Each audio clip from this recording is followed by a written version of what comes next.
eye-opening conversations with people on Rednote where I was asked like 10 minutes ago, what do you eat? What do you eat for 3 meals a day as an American? And I had to be like, oh, I don't eat 3 meals a day. And they're like, why? And I was like, well, I can't afford to. Within my first few months of living in China, I realized how crazy the propaganda that I was taught about China was. I truly thought that this was going to be like North Korea light. The society and culture was definitely different, but a lot of the scary things that China had, we have in the United States now.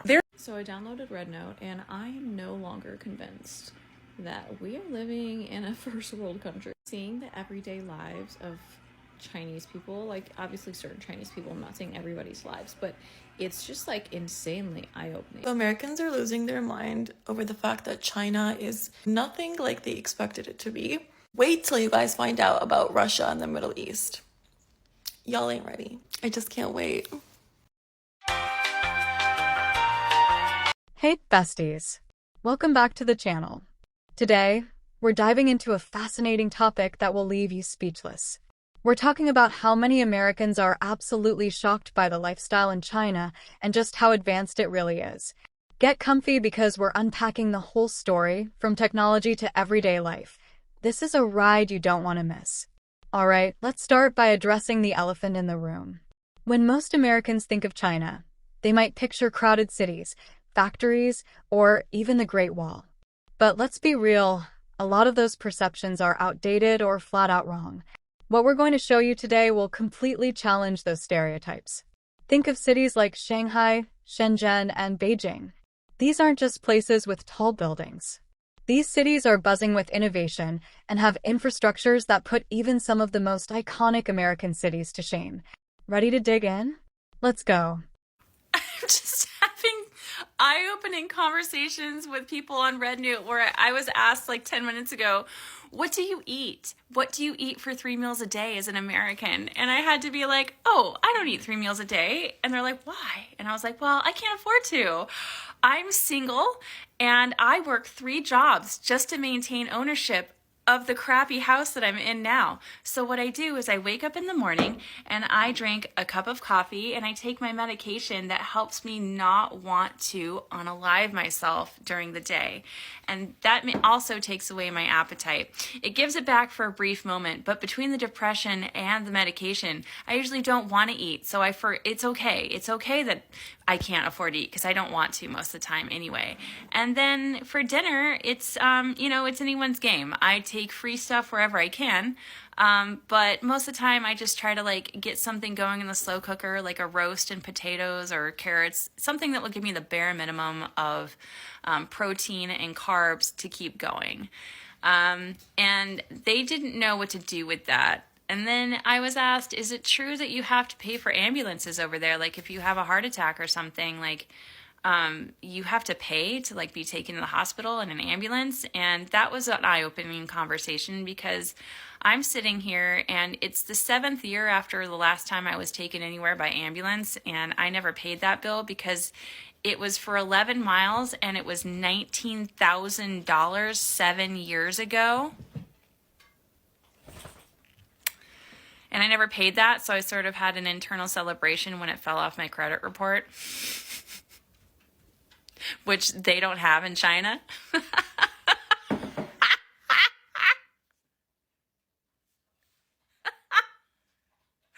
Finish your dinner, my Chinese friends, because there are starving people in America.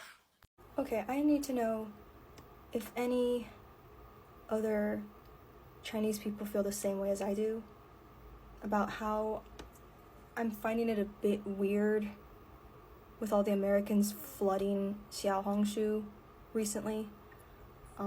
Anyway, like up until recently, our language was mocked and our accents were mocked and our music was turned into a meme, and now a Chinese app has been flooded by American TikTok users who are now acting buddy-buddy with everyone on there.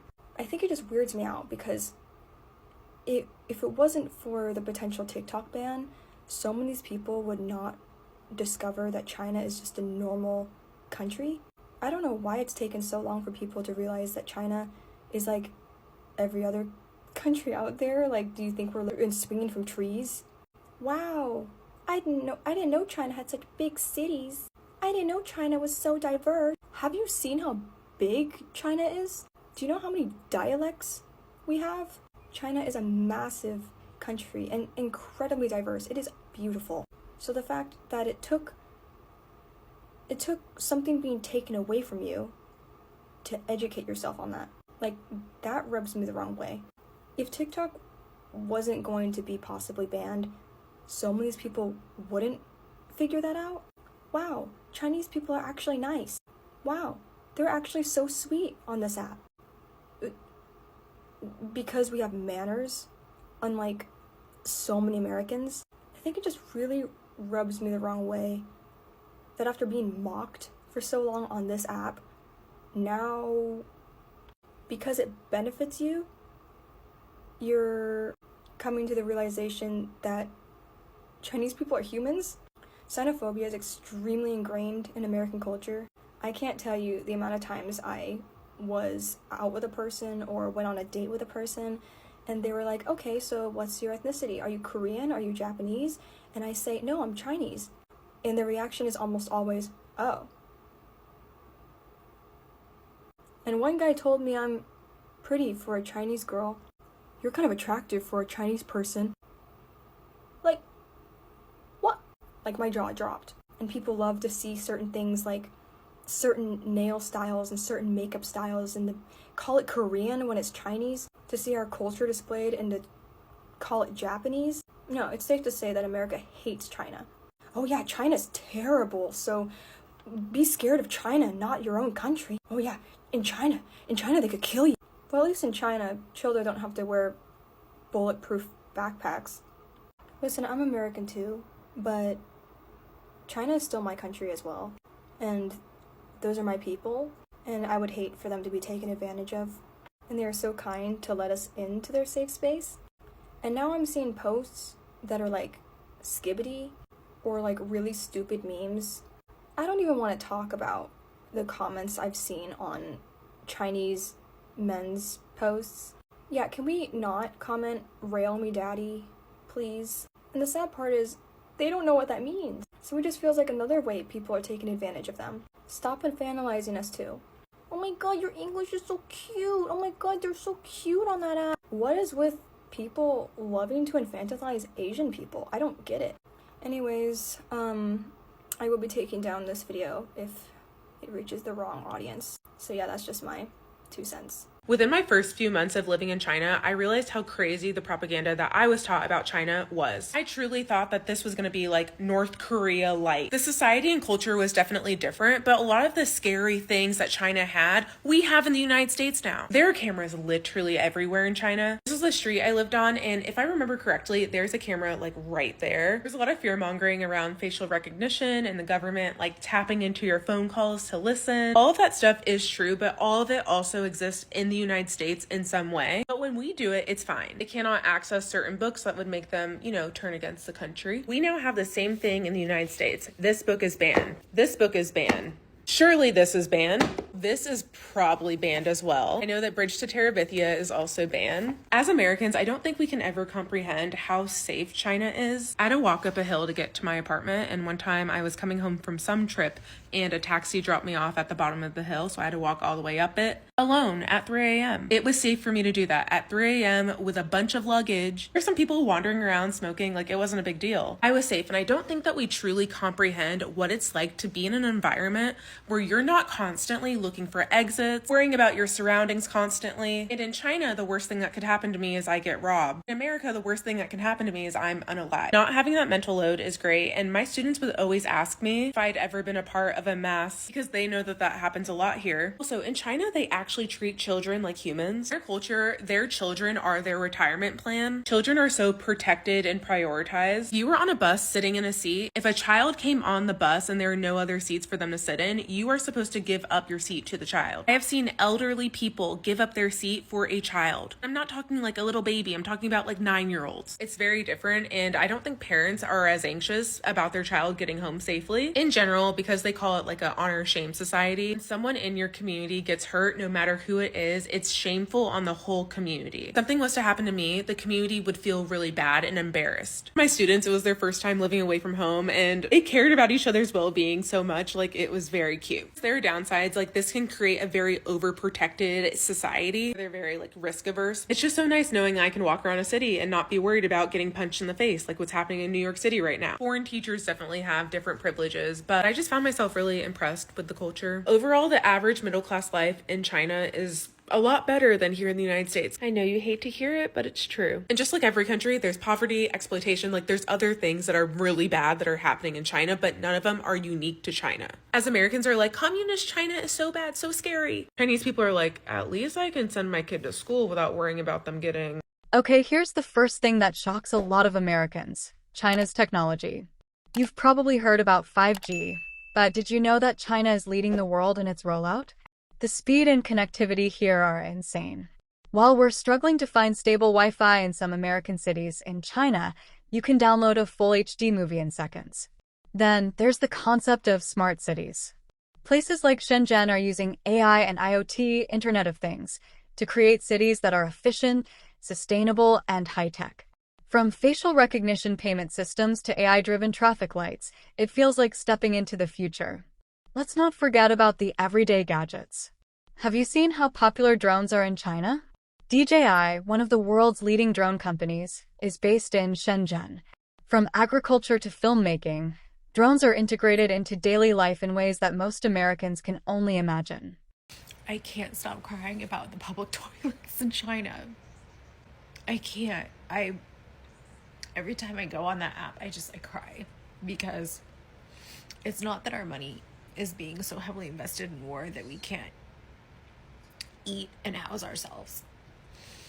It's that our government has made a deliberate choice not to invest in us having a decent quality of life.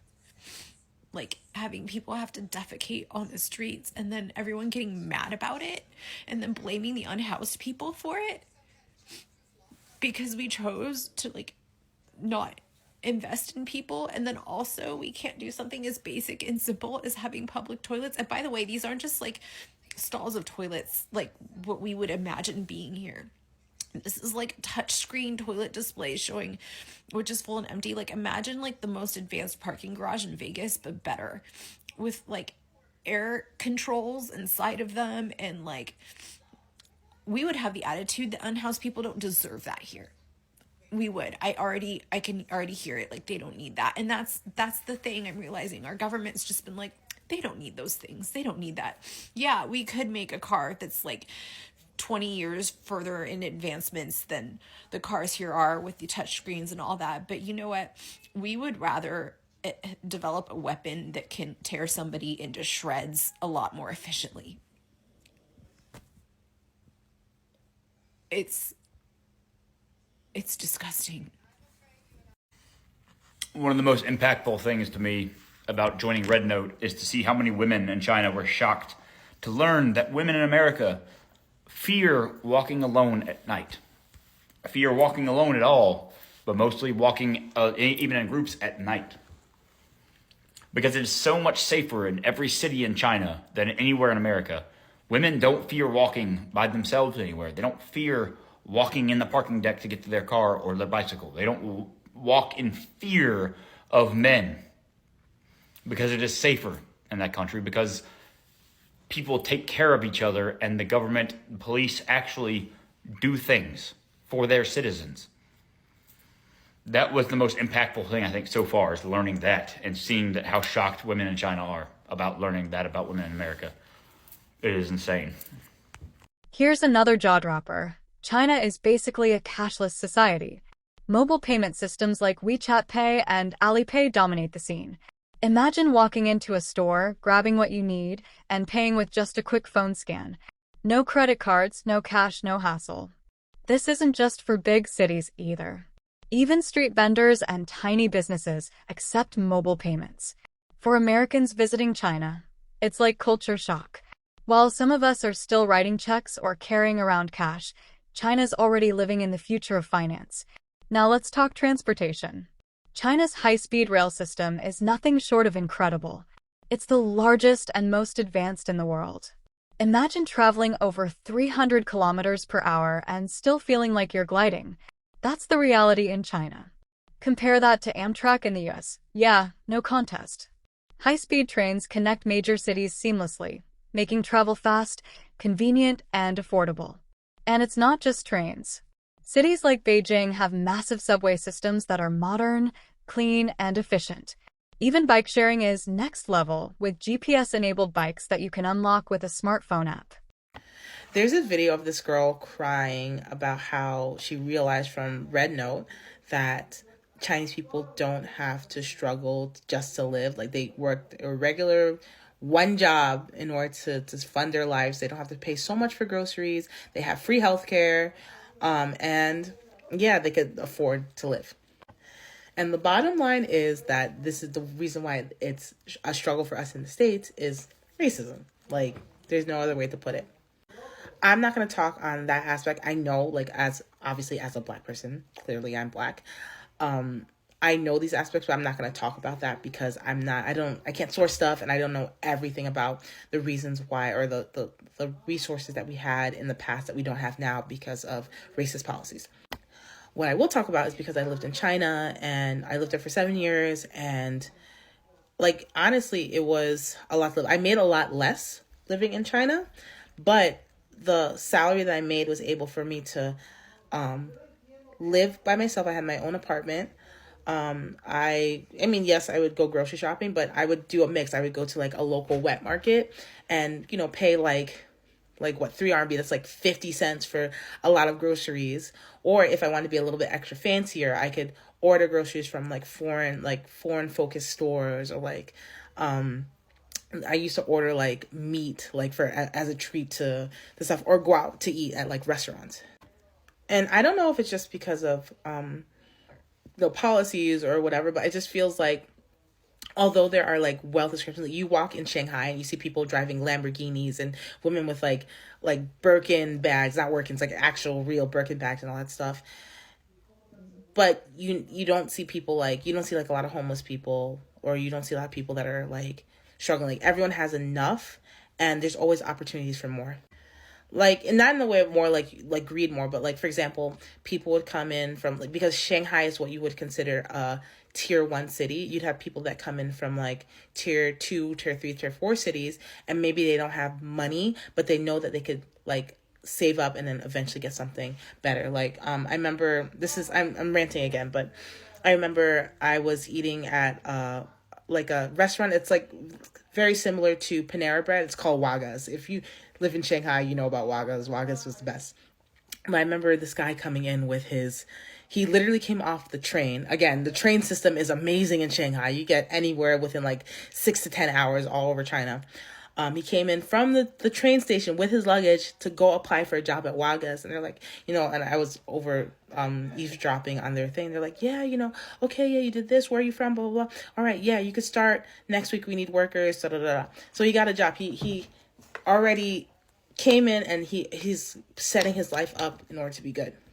And I'm sure it's going to be that guy had a struggle in his own right, but I can't think of any other major U.S. city where you could come in. Maybe you have to save up a lot of money, and you have to, prepare to move, to find a place, all that stuff, in order for you to and maybe have a good job. Maybe you could work for at a restaurant and you could do your tips or whatever. But I don't know a lot of places where you can just come in and be like, okay, yeah, maybe I'll, go to this place and see what happens. I know people do it, but it's a lot harder than it would be in China. And don't get me wrong, I'm talking from a foreigner, and obviously being a foreigner in a different country, you have a set of privileges that Chinese people don't have. So I know that there's some Chinese people that they see me as a foreigner, or saw me as a foreigner there, and they were complaining oh, why does she get more because she's from a different country? And, for example, teaching jobs, and that's a whole privilege as a foreigner, and you have privilege as there's even a range of privileges as like an Asian foreigner that's not Chinese versus like a white foreigner versus a black foreigner, or like a black foreigner who's like Western versus a black foreigner from Africa. It's like a whole thing. But sorry, I say all that to say that like, you know, people have complaints. And then the last thing I was going to say is that it's so important for us. Like, we're always taught, like, as an American citizen, I remember being taught that China's scary, it's communist, and no, you have to share your wealth, and you learn that communism is bad, and ergo China's bad because it's communist. And then when you go to China and you meet Chinese people and you talk about it and you live in the culture and you realize, like, oh, okay, they're saying it's communist, which it is. Like, it's the People's Republic of China, so I guess it's technically labeled as communist. But you take time to actually talk to people, and not only Chinese people, you learn about other people from other cultures. Like, I have friends from literally every continent except for Antarctica, obviously, but you learn from other people and you realize what they're teaching you in school or what you hear on the news is completely wrong. And you know, like, and there's some people that they hear stuff from their media about Americans, and you're like, okay, no, that's wrong. It's like this, that, and the next. And I think that's why Xiaohongshu or Rednote is important, because we're having this cultural exchange. Like, both our cultures are teaching us that the other side is wrong, but we're actually getting to talk to these people, and you're like, oh no, you're cool as crap. Like, why are we not talking more? And I think that's, again, like, the fear. Like, we're starting to be a collective.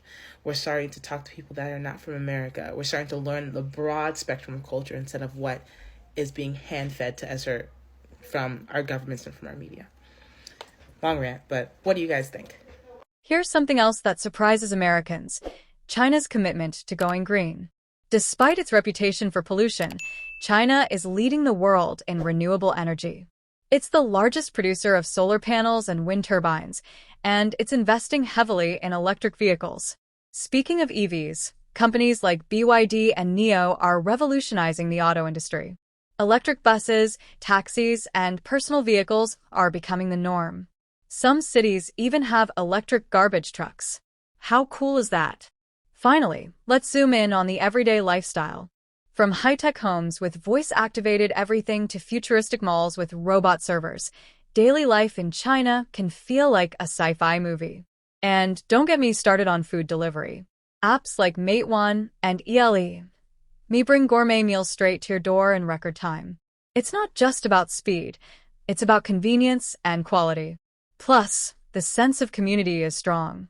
Parks are filled with people doing Tai Chi, dancing, or just hanging out. It's a blend of tradition and modernity that's truly unique. I'm at an interesting time because I traveled to China to build my company with my co-founder at a time where the US is banning TikTok and where Rednote is taking off. And it is surprising to me how many lies I've been told my whole life about China that simply aren't true. There's no social credit system. Politics is not really a part of people's lives. Everything is so high-tech. There are robots that deliver things to your doorstep. Everything runs through WeChat. I eat really healthy here. Everything I've eaten has been high-quality vegetables and some sort of protein source. The underground is exactly as packed as you could imagine. People are really friendly here. So there's no sense of individualism. There tends to be this sense of like common harmony. So, for example, everywhere you walk, nobody's going to get in your way and push you. They will just kind of make things liquid and smooth. There's so many delightful forms of tea, so chagi has been absolutely delicious. I also went to a city where you can see for blocks and blocks where the world's clothing is produced from. You can buy wholesale or retail high-quality goods for a very inexpensive price. All the software and everything you use lacks the UI and the polish that you would see in North America or the rest of the world, but the functions are simple. And it just feels like it's such an efficient system. There's so many unique insights and learnings for me seeing how different countries utilize technology in their everyday lives. So I downloaded Rednote, and I am no longer convinced that we are living in a first world country. Seeing the everyday lives of Chinese people, like obviously certain Chinese people, I'm not saying everybody's lives, but it's just like insanely eye-opening. There's something really remarkable that I have noticed about most of these Chinese people, even older people, like people in their 40s, 50s, 60s, they look so much less traumatized than most Americans. our citizens here are not only like really cold and mean and disconnected and combative, but like you can just see people's problems on their face. You can see that they are exhausted and that they've been brutalized. Now, I don't fully understand Chinese culture at all, and I'm sure it varies a lot. It's a very, very big place. But it's interesting seeing how lighthearted and kind and gentle these people are, especially in comparison to Americans. We just have so much dark energy plaguing this country and plaguing the people, and it's just like, I don't know if we'll ever genuinely know what is happening. Like, what's happening with our government versus other governments. Is everyone lying to their people? Like, we live in so many layers of deception. Like, I don't know if we'll ever actually know what is happening. This American lady has left a comment on my TikTok saying that please don't judge us for being obese because we cannot afford healthy fruits and vegetables. And I've seen so many Americans leaving comments on Little Red Book complaining about how expensive it is to get groceries in the United States. So I happened to visit the supermarket in an old neighborhood in Beijing, and let's see how much it costs to buy some fresh fruit and vegetables. Well, I want to show you guys something very interesting. This is a decommissioned bus converted into a grocery store. You can find this environmental friendly bus grocery stores in Beijing, and it's very beneficial for the elderly citizens. They can just simply buy fruits and vegetables from this bus without going too far away from their home to go to the supermarket. Per kilogram of oranges is 4.99 RMB, which is roughly 70 cents. Hainan pineapple, half a kilogram, is 4.99 RMB, which is also roughly 70 cents. And half kilogram of grapes is 9.8 RMB, 9.9 RMB, which is roughly 1.3 US dollars. And this watermelon is 7.8 RMB for half kilogram, which is roughly 1 US dollar. And this apples from Xinjiang is 3.99 RMB for half kilogram, which is roughly 50 cents. Half kilogram of broccoli is 4.99 RMB, which is 70 cents. Cabbage is 0.99 RMB for half kilogram, which is roughly 10 cents. Got 30 eggs for 25 RMB, which is roughly 3.4 US dollars for 30 eggs. So there you have it, bestie, a glimpse into why so many Americans are shocked by the lifestyle in China. It's a country that's blending ancient traditions with futuristic advancements in a way that's nothing short of inspiring. What do you think? Would you want to experience this lifestyle for yourself? Let me know in the comments. Don't forget to like, subscribe, and hit that notification bell for more eye-opening content. See you next time.